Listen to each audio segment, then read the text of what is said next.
mondiale de l'eau 2017, le manque d'eau affecte les populations. Autre problème en Côte d'Ivoire, les routes du district d'Abidjan sont dégradées par les eaux usées. À football, le Belge Marc Wilmots, nommé sélectionneur de la Côte d'Ivoire, sa mission, conduire le pays à la victoire et le progresser au classement de la FIFA. Enfin, 22 mars 1895 en France, projection du tout premier film de l'histoire du cinéma. C'est une découverte des frères Louis et Auguste Lumière. Madame, Monsieur, bonsoir et bienvenue sur RTI 2. Difficile de circuler aujourd'hui dans certaines communes du district d'Abidjan. La raison, la voirie se dégrade chaque jour un peu plus. Le constat est donc très alarmant en cette journée mondiale de l'eau 2017. Vous le voyez sur votre petit écran, des mares d'eau usées à chaque coin de rue avec pour conséquence des odeurs pestilentielles et des maladies souvent graves. 22 mars 2017, c'est donc aujourd'hui la journée mondiale de l'eau. L'eau est essentielle à la vie, mais malheureusement, de nombreuses populations n'ont pas accès à l'eau potable. Plus de 800 millions de personnes selon l'Organisation mondiale de la santé. Et la Côte d'Ivoire n'est pas en reste. Plusieurs communes du district d'Abidjan ainsi que certaines villes de l'intérieur du pays sont touchées par le manque d'eau. Le gouvernement ivoirien s'attelle à résoudre ce problème. On en parle avec Koné Pargassoro. Quartier Céleste dans la commune d'Abobo. Ici, vit Geneviève. Dans son robinet, pas d'eau depuis de nombreuses années. Elle a pourtant un abonnement à la Société de distribution d'eau de Côte d'Ivoire, SODECI. Pour les besoins quotidiens, il faut souvent parcourir quelques kilomètres. On est obligé de couper nos sommeils. Donc on prend les bidons, on met dans les charrettes. On est obligé d'aller jusqu'au banco pour aller chercher l'eau. Chaque jour, le scénario est le même. À l'aide de sa charrette, Geneviève va chercher de l'eau. Sur les lieux, des bidons de 20 et de 25 litres au sol, dans des brouettes et dans des charrettes. Trop c'est trop, c'est trop. Donc envoyez-nous l'eau, on est fatigué. Ça fait 5 ans qu'il n'y a pas d'eau ici. On va quitter ici jusqu'à Banco pour partir prendre l'eau là-bas. Pardonnez, on n'a qu'à envoyer l'eau. Dans le même quartier, le problème d'eau est aussi vécu par les agents de ces centres de santé à base communautaire à Fosas. Nous sommes obligés d'acheter de l'eau avec des particuliers dehors des points de vente. Le ravitaillement est difficile. Après une commande, on peut mettre des heures avant d'avoir de l'eau. Il faudrait qu'on lui trouve une solution. Autre commune, même réalité. À Agnaman, Jean-Jacques est obligé d'utiliser son véhicule pour transporter ses bidons d'eau. Une situation source de nombreux désagréments. Depuis juillet 2013 que je suis venu habiter ici à Agnaman. Je prends régulièrement l'eau dans ma voiture. Presque chaque 2 jours, je viens et ça fait que il y a eu même mon véhicule qui a pris un coup. Il était obligé de changer les amortisseurs. Une fois les bidons remplis, direction son quartier situé derrière l'hôpital général d'Agnaman. Mais transporter l'eau comme Jean-Jacques, tous n'ont pas la même possibilité. Voici la source d'eau qui approvisionne les habitants de ce quartier. La piste pour y arriver, un vrai parcours du combattant. Il nous faut descendre tout doucement pour ne pas se retrouver au sol. Le décor est saisissant. Enfants, jeunes, personnes âgées, femmes, nu-pieds s'aventurent dans l'eau. Si certains viennent pour y prendre de l'eau pour leur consommation, d'autres font leur lessive et leur vaisselle. Actuellement, il n'y a pas d'eau à Agnaman, donc on vient puiser de l'eau ici. On fait bouillir et puis on cuisine avec. Il y a des toilettes à ciel ouvert, des WC. Quand il pleut, l'eau de pluie ramène toute cette eau-là ici. Et l'eau qui s'infiltre dans le sol encore se retrouve là. Donc là, nous voyons que cette eau-là n'est pas du tout propre à la consommation. Au quartier Sable et Millionnaire de Yopougon, les mêmes difficultés. Ça fait plus de 1 mois qu'on n'a pas l'eau. On va en acheter un bidon à 100 francs. Puisqu'il y a beaucoup d'hommes, on utilise 5 bidons par jour. En visite à l'usine de production de l'eau potable de la Gibi dans la commune de Cocody, le ministre des Infrastructures économiques rassure la population. La question de la qualité et de l'insuffisance d'eau potable dans les ménages ne sera plus à l'ordre du jour dans quelques mois. Anciennement, il y avait d'énormes difficultés sur Abidjan. Aujourd'hui, avec tous les investissements que le chef de l'État a dû faire, nous sommes en capacité de servir de l'eau à toute la population d'Abidjan. Les seuls quartiers qui restent, c'est Abobo Nord et Agnaman, où des travaux de distribution sont en train d'être faits. Mais d'ici mai, les populations seront donc soulagées. Pour l'heure, Les populations des quartiers où la pénurie d'eau s'est fait ressentir sont obligées d'effectuer de longues distances pour s'en approvisionner. Elles sont même amenées à en consommer, souvent celles en leur possession, quelle que soit la nature. Autre actualité, Marc Wilmots, nouveau sélectionneur des éléphants footballeurs ivoiriens. L'ancien attaquant et coach belge a été désigné par la Fédération ivoirienne de football. Il s'agit là de sa toute première expérience comme entraîneur en Afrique. Mais quelle sera donc sa touche pour permettre à la Côte d'Ivoire de glaner d'autres trophées? On en parle avec Samuel Metch du service sport. Devant la presse nationale et internationale, Marc Wilmots a déjà une idée très nette sur la mission qu'il attend avec la sélection ivoirienne. Il compte bien respecter sa feuille de route en mettant en œuvre ce projet qui lui a été présenté par les responsables de la FIF. Détruire c'est facile, construire c'est plus dur. Alors, si vous me demandez pourquoi je suis venu ici, je suis venu pour construire quelque chose, un projet, et je suis certain d'une chose, il y a beaucoup de talent en Côte d'Ivoire, il y a beaucoup de jeunes, et j'aime lancer les jeunes, voilà pourquoi je suis ici. Pour bien faire fonctionner son système de jeu, le 4-2-3-1, et construire une bonne équipe, il compte bien se servir de tous les joueurs, même les anciens qui ont annoncé leur départ de la sélection, tels que Yaya Touré. Yaya Touré, comme je l'ai vu évoluer ces derniers matchs, en position de 6, il a été énorme.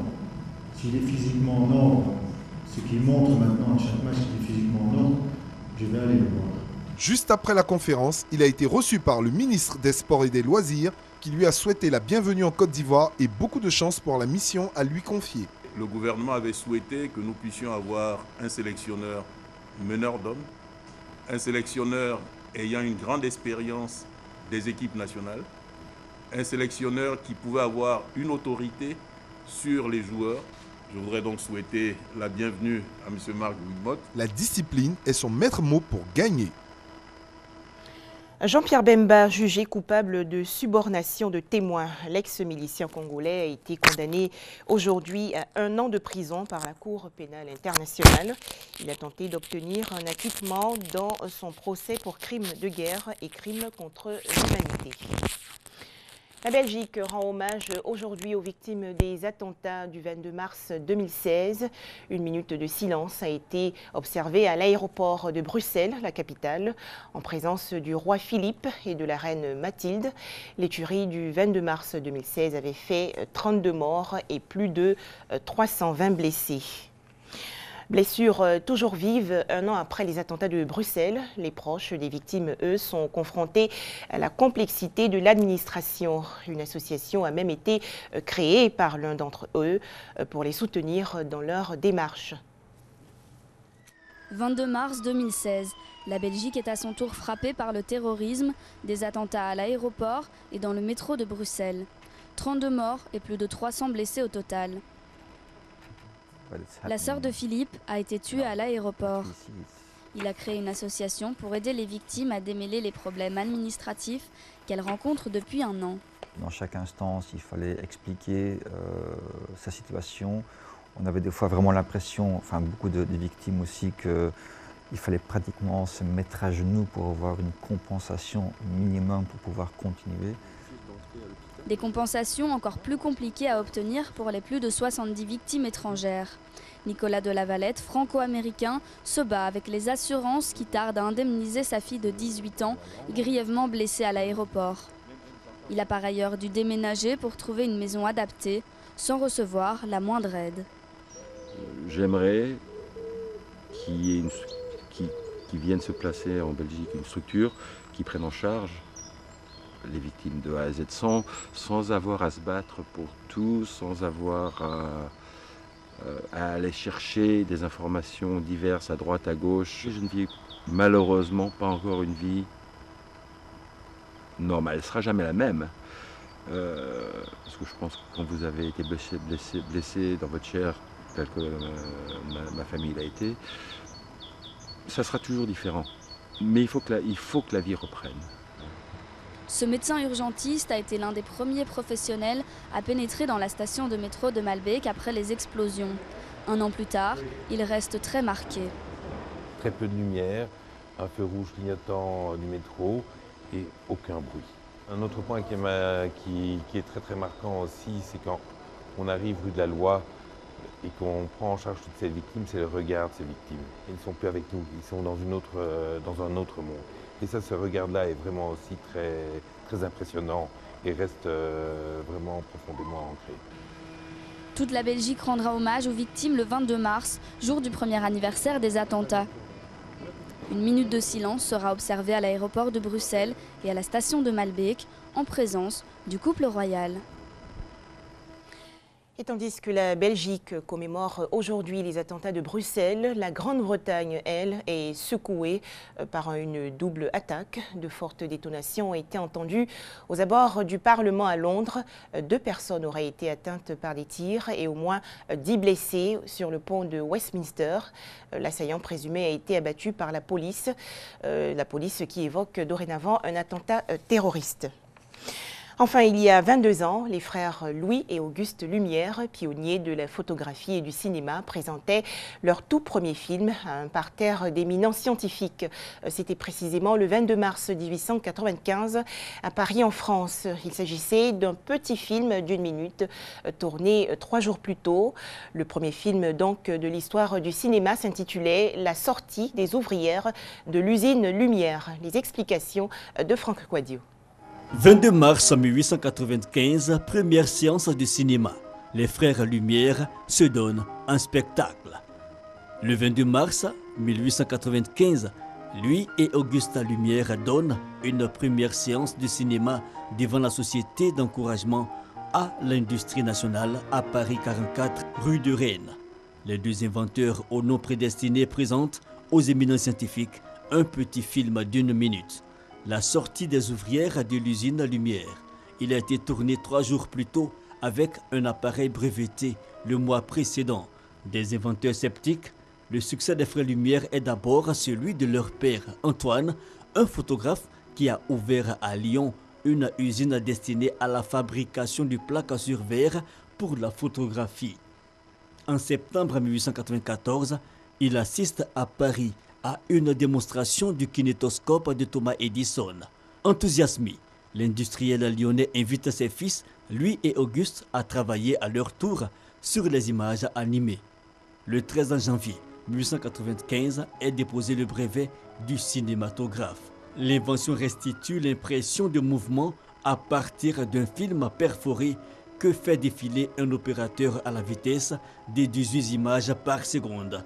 Aujourd'hui, les films se déroulent à 24 images à seconde.